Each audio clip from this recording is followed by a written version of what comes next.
In the Johannesburg CBD, we're joined in studio by Johannesburg Metro Police Senior Superintendent Wayne Minnaar. A very good morning and thank you so much for coming into studio. They say no sleep for the wicked. Good morning. Yes, it's been a long weekend and a very tiring weekend because we really had to be everywhere at once, and that made it very difficult. We heard last week, Monday evening, of a breakout of the lootings and violence in the central CBD. How would you compare that to what happened last night? No, last night was worse.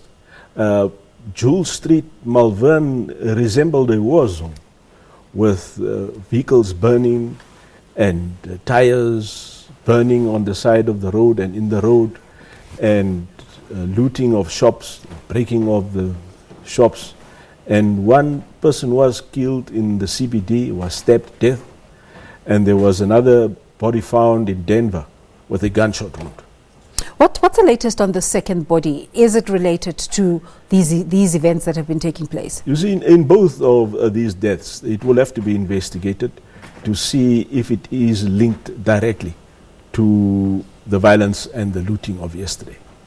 So there has been this conversation about SABC and JMPD seemingly being overwhelmed by these events in terms of being outnumbered and also in just how to respond and not being able to get proper intelligence beforehand. What's your sense?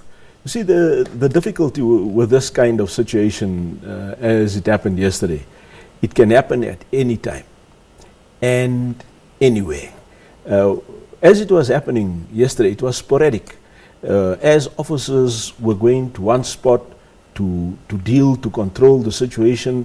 A call came in about another spot. A call came in at another spot, which was at a different location.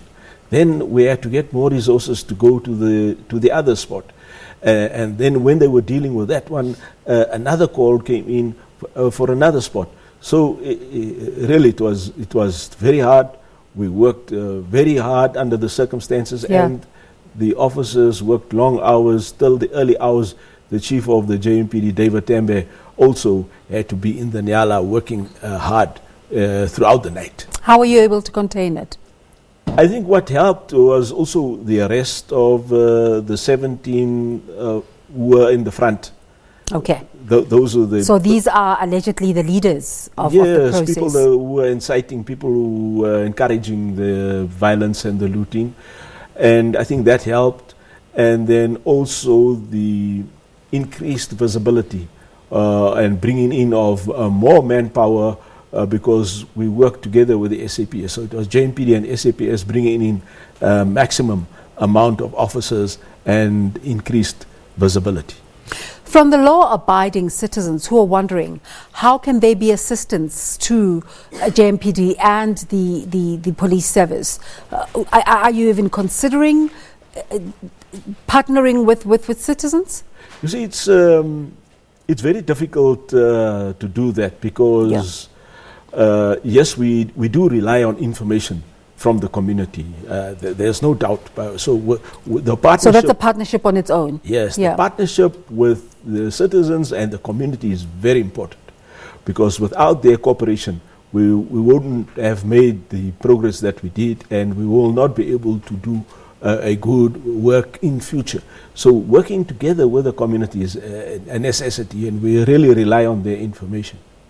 I know you have to wait for the outcomes of investigations, but just from initial conversations, what is the root of all of this?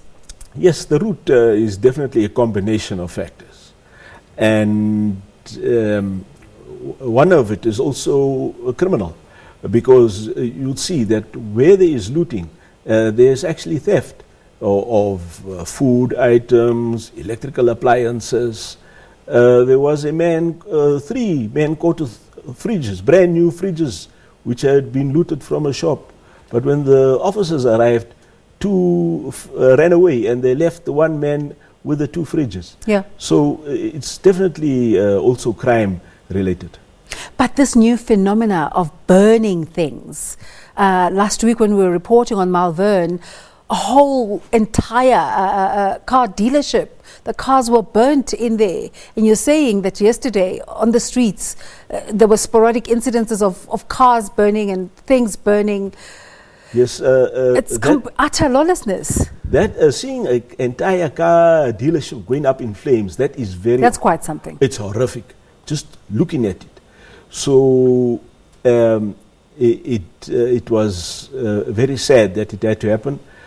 And we're going to have our officers out there again today, having to clear as much of the debris as possible, because there's still wrecks and torched vehicles on the road in Jewel Street at the moment, which we are trying to get out of the way as quick as possible.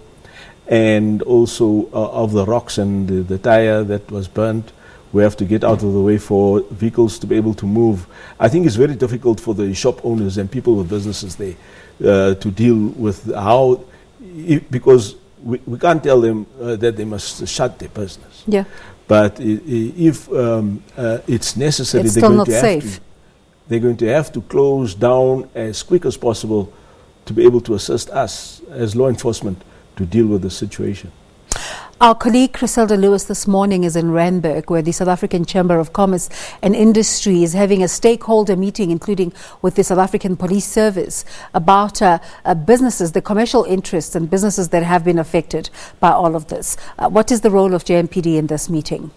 Look, for us it's just to support the business as much as possible, because it is vital also that they continue to function and to be effective because of the economy, which is definitely now being affected because of the looting and the violence. Thank you so much for making the time this morning. But just in terms of the way forward, what's it looking like today? And based on your intelligence gathering, are there any chances that there might be another flare-up? The situation is calm today, with much of the traffic flowing on all of the roads, with the Jewel Street being the exception, not being like it should be. Yeah. Yes, we've got officers out in full force, ready for just in case there's another flare-up of violence and looting. What about the clean-up operations?